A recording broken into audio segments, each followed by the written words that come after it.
Hello and welcome to day 6 of Living with Anxiety. It's a Tuesday. Why didn't I do yesterday?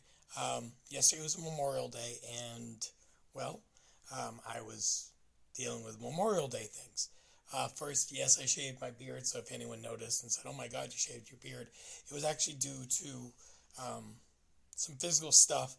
So I keep playing with my face, and I thought maybe shaving would make it less irritated, maybe help with that picking I was doing of my face.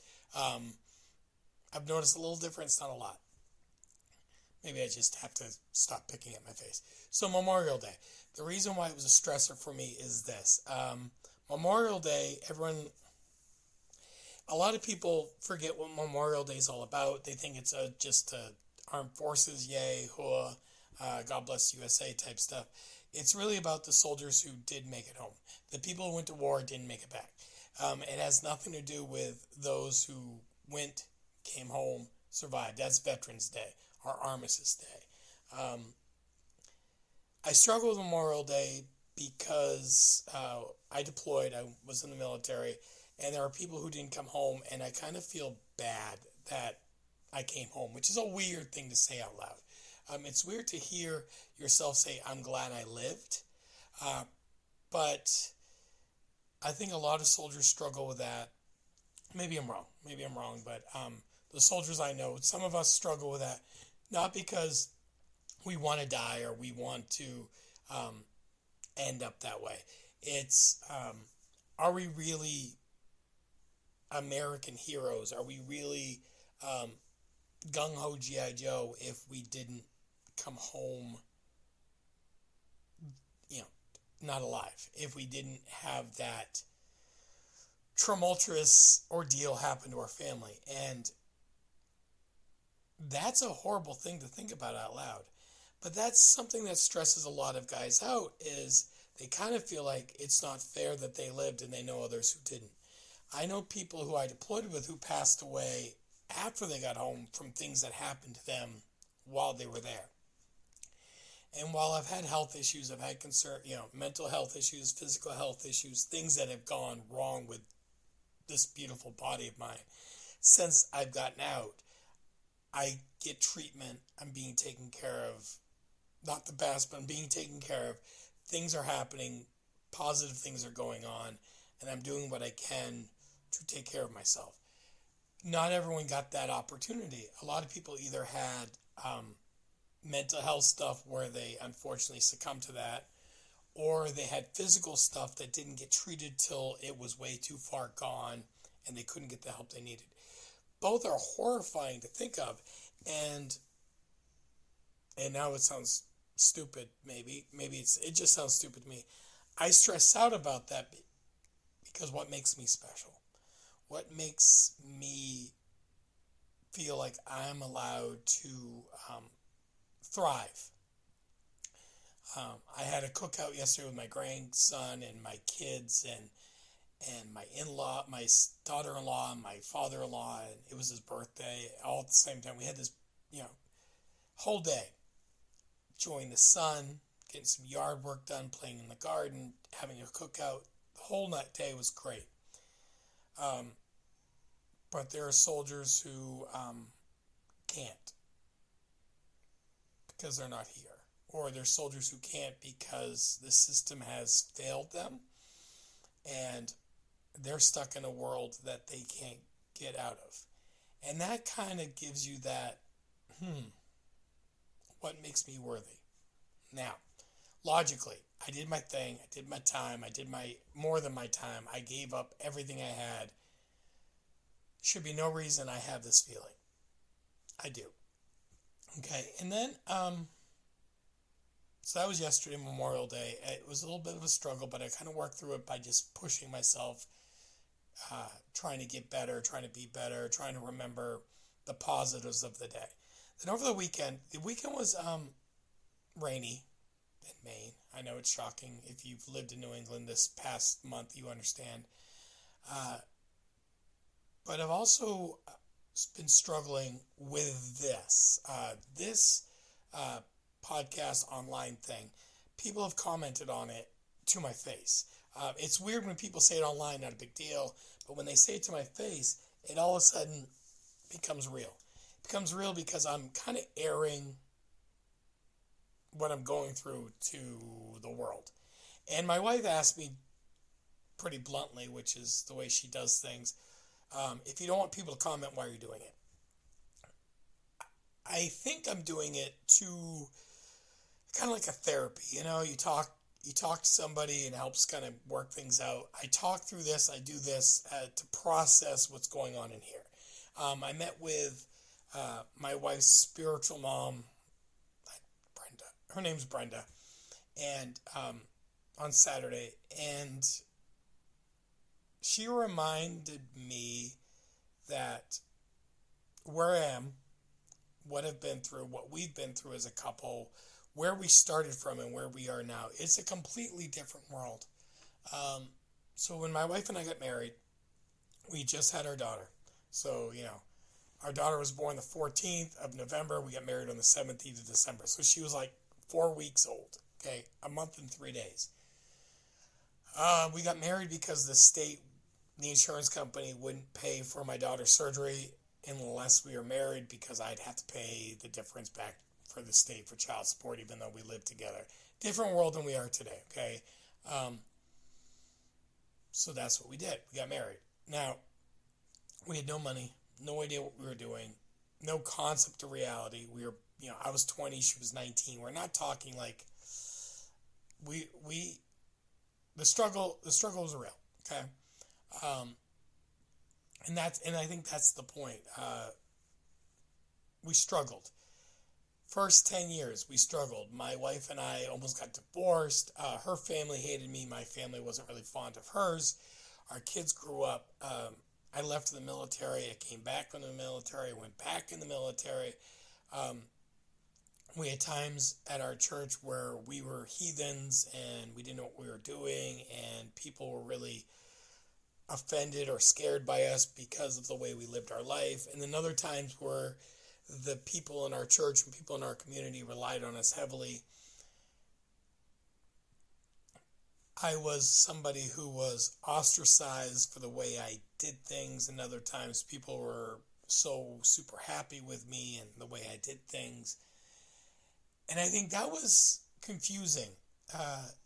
It's confusing for 1 minute to hear someone at a church, someone in leadership, someone above you say, you're a great asset, and then the next time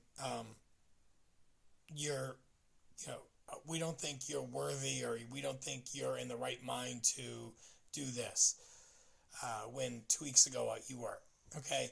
And this is how we were for the longest time. We struggled because we didn't know what we were doing, okay? Any parent tells you, oh, I knew what I was doing as soon as my child came out, they're lying. Okay, they're lying to your face. I don't care how good of a parent you think you are. I don't care how bad of a parent you think you are. If you think you're a bad parent, you're probably actually a good parent, because you don't know what you're doing and you're doing your best. If your child hates you some days, but when they're in trouble, they still call you, you're not a bad parent, okay? When my kids were growing up, we had extra kids everywhere. Now, extra kids isn't like, hey, Josie has a friend and they want to sleep over for the weekend. No, it's like, hey, Josie has a friend and she wants to stay for the next 12 years. Hey, Josie has a friend, someone she knows from wrestling, and she runs away from home to your house. That's that's having a few kids. That's not, hey, my kid's best friend came over to visit. Having a bunch of kids is having parents come to you and say, hey, my kids need a break from us, and they said your house was a good idea. That was us. Or, hey, we don't know what we're doing as parents. Can you help us out? And we did that for the longest time. I also did a boys group where every Tuesday night I'd have boys who had not just issues at home, but I had a boy whose dad was going through chemo. He'd come to my house when dad was going to chemo. I had boys whose dad passed away, came to our house. I had boys whose dad ran away from home and never came back, came to our house. We had boys with perfectly good parents, came to our house. The point was we always had an open invitation.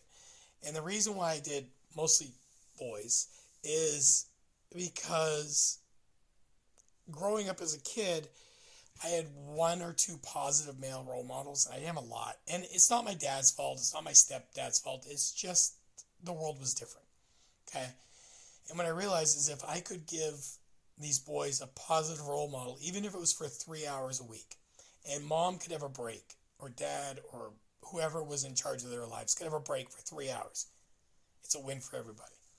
So they come to the house, we play video games, we watch movies, we play board games, we eat a bunch of junk food, they go home. Everybody's happy. But this past weekend, I also saw one of the kiddos just graduated high school. Actually, I think two are graduating high school this year. I saw pictures of one of them.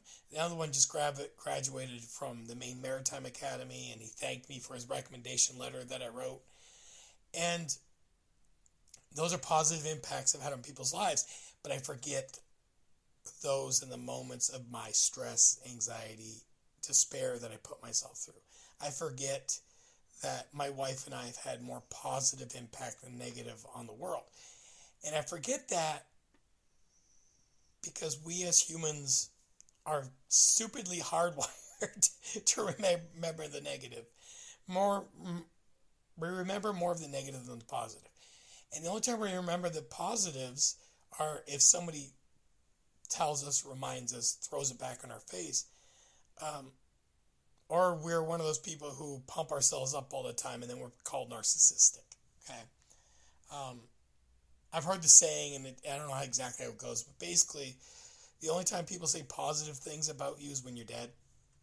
You know, Picasso's one of the famous ones. You know, he wasn't a world-renowned artist and he died, and now he is. I said positive things about my mother at her funeral. I also said some things that were kind of sarcastic, and if you knew her, you understood, but if you didn't, you thought, oh, he's such a sweet boy. And that's kind of a weird thing in this world today is we talk about the positives about someone when they're alive. Like, Jimmy Carter passed away. Oh, Jimmy Carter was a great guy, great this, great that. But no one said he was a great president. He was a great human being, okay? But we never said he was a great human. Most people didn't even think about it. Habitat for Humanity, Jimmy Carter, okay? That's a big one. And he was a great man. I didn't agree with everything he stood for, but he was a good... If you're going to be a person like that, like, you know, a politician, be more of a Jimmy Carter than a Donald Trump. Nothing against Donald Trump, but he's closer to a narcissist than compassionate human being, okay? He likes hearing his own name, which is fine. If you're in that kind of power, you do what you need to do. Get it 100%. I'm not putting him down. Joe Biden. Trump put him down. Trump called him, you know, lots of names.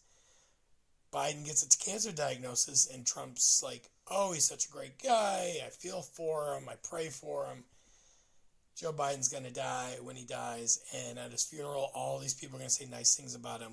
These are the same people who pushed him out, who didn't want him anymore. Okay? And that's what happens. Happens all the time. You know,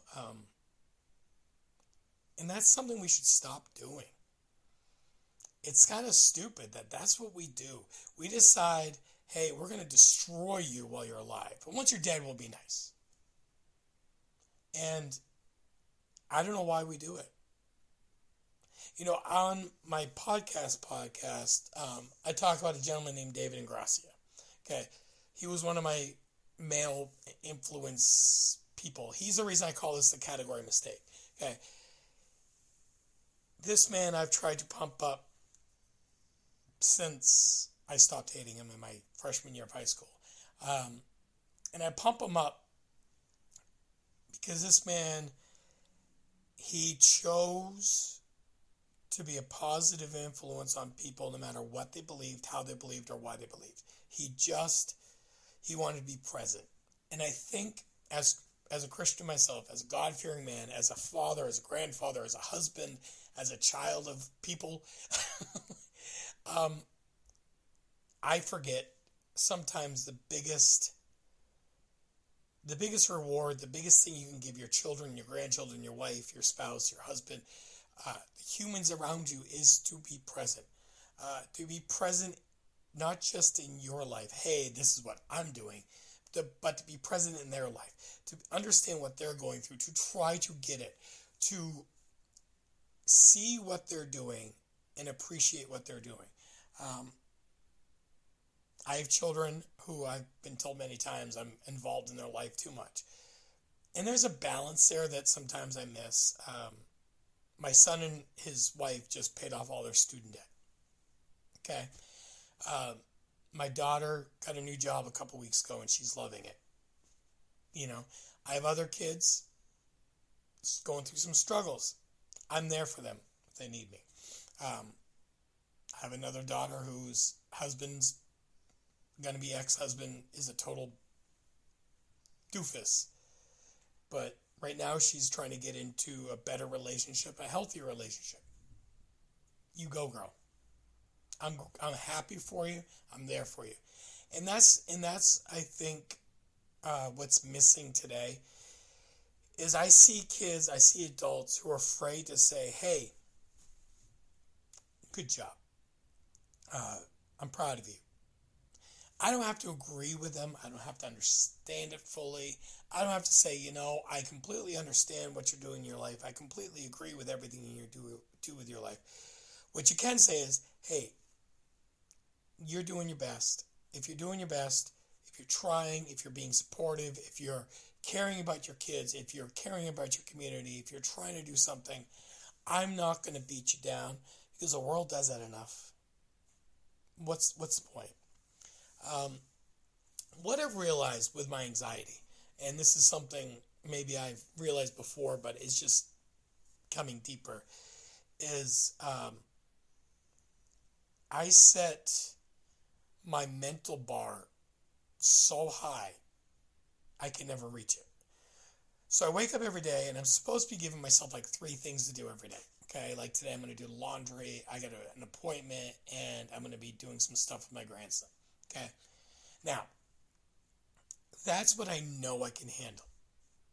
But if I don't get 7 other things done that I think I should be doing today, I'm automatically going to get anxious, going to have some anxiety, I'm going to beat myself up, going to second guess myself, going to think my wife's going to hate me, going to think that people are going to be disappointed in me, and then I'm going to be disappointed in myself, and I'm going to rack my brain for hours saying, why was I so lazy and I didn't get this done?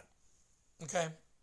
That's what I'm realizing more and more every day is, though I say I'm going to do 3 things, I'm going to be positive, I'm going to get 3 things done, and then I'm going to move on.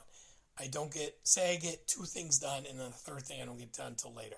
Automatically, I'm asking myself, what's wrong with me? Why am I not doing it? Then that pit in your stomach grows. That's when I start playing with my face more, playing with my head more, twitching more, stuttering more, and struggling to focus on that last goal. And I've learned that more and more by talking to people that I've dealt with forever. Okay. I hold myself to a standard that I don't hold other people to. And my wife calls me out all the time. She's like, it's a double standard. She's like, you are okay with me like this, but you have to be up here. And when I say, hey, you don't have to be, you say, well, I have to be. And you're like, well, I don't have to be. And it's a double standard. Yes, I get what a double standard is. And I hold myself to these things because I want people to love me. I want people to respect me. And I think that if I don't go 4,000 miles an hour and make everybody happy in my life, they won't love me. The unconditional love part. Unconditional love is hard for me to understand.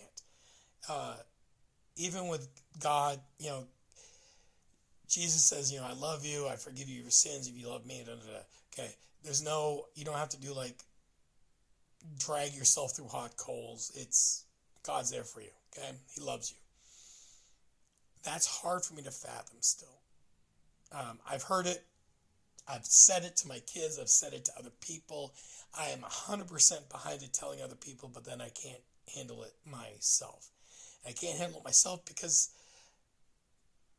why would anything, any creation of time, any creator of time, anything that's breathing, love me if I do nothing?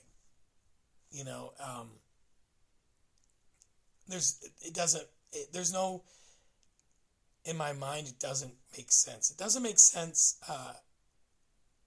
It just doesn't make sense. Why would anyone care about me if I don't benefit them? When I was deployed, I did lots of extra stuff. I worked all the time. I worked really hard. The reason I worked really hard and I worked all the time and I did lots of things and I managed to try to do lots of things wasn't because I wanted to be a super soldier. I wanted people in the unit to respect me and trust me and like me. The reason why I pushed my students so hard, the reason why I failed them but then they passed still, the reason why I pushed them the way I did was I wanted them to like and respect me as a teacher and understand that I had their best interests at heart. And so further down the line, they would look back as me being a teacher they could respect and enjoy. I wanted to be David Ingrassia. Now, the funny thing is, David Ingrassia didn't do anything to me to make me love him or like him or respect him. He just taught. I try to make plans, and every time I made a lesson plan, I thought, okay, how is this student going to react to it? How is this one going to react to it? How am I going to fathom this, work with this, make this all work together? It was a challenge every day, and I think that also made it harder for me and made me more exhausted. When I worked with veterans not too long ago, every day I'd go in and say, okay, this veteran needs this veteran needs this. How am I going to make this happen so they're happy, so they think I'm working hard? Because I don't want them to think I'm not working hard. And that shouldn't have been my goal. My goal should have been do my job, do the best I can, and everything else works out. But instead, I racked my brain, stressed myself out every day to try to be the guy that people liked, respected, thought did a good job. Some days I did a good job. Some days I didn't. Some days teaching I was great. Some days I probably wasn't. And you know what? That's okay. But that's my big struggle is my wife loves me.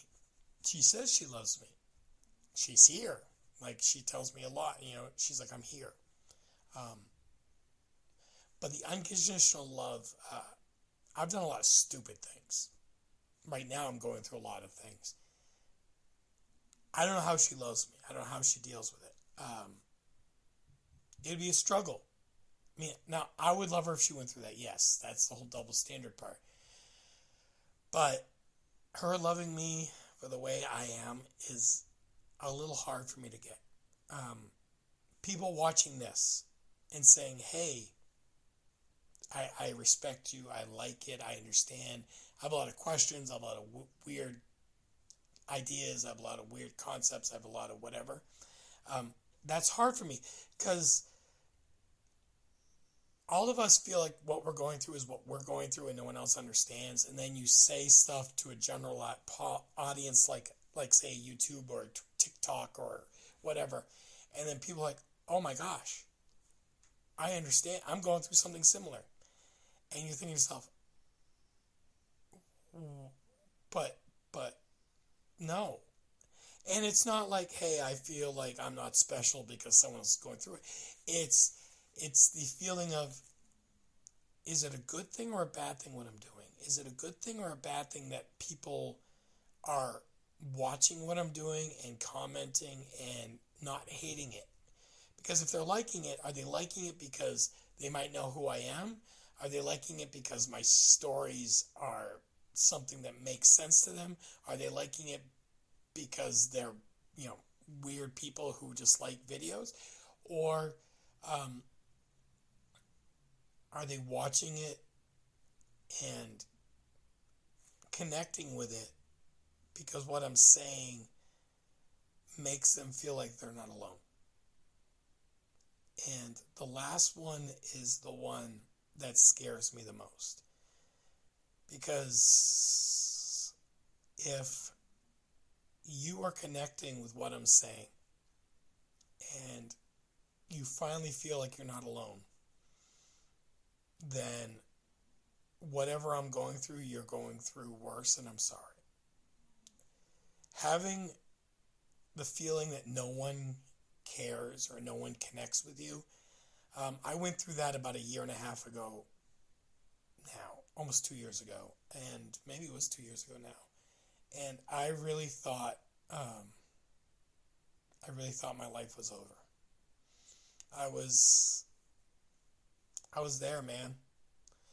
I had done some dumb things, and I couldn't understand how to quote unquote fix it. I couldn't understand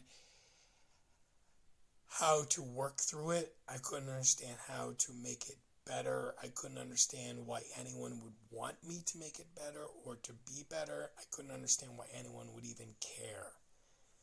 And I was ready to give up. It was scary. It was scary, and I just believed no one was there for me. Then people came and said, "No, listen, you're an idiot. Stop." Now, they didn't say I was an idiot, but that's in my head. That's what I heard. We're here. And at first, I didn't believe them. I kind of just played the game. But no matter how stupid I was getting for that 2 or 3 month period after that, they never wavered. They kept supporting me, and it was scary. It was scary because until that moment, I didn't think I was worth anyone's time, let alone, I didn't think God cared. I didn't think my wife cared. I didn't think anyone that called me their friend cared. I felt like no one was there for me. And my problems were my problems. They were self-inflicted, and no one wanted to help or could help or would help. And thankfully, I'm here today because I answered my phone when someone called me and said, "Hey, stop. We're here for you." So if you're going through this and you're going, I'm connecting with you because no one talks like this, no one explains things like this, no one's here for me like this, then I'm here. Again, I've said this before. I'm here. If you don't want to talk to me, a total stranger, or you know me, but you don't want to talk to me because you're kind of embarrassed, call somebody. Call a friend, call a pastor, call a random church, call a random therapist, call a sports radio show, call anybody. Pick up the phone and call somebody, or walk down the street and go someplace to a coffee shop and just talk to the barista and say, "Hey, good morning." Do something. Get in the community. Find someone that you can talk to. Because do a YouTube thing. Talk to nobody, but talk to somebody at the same time. I mean, I'm talking to my face. I'm looking at the camera, talking to my face, looking at this sign above my head on my fake wood walls. And it helps. Just addressing the feeling helps.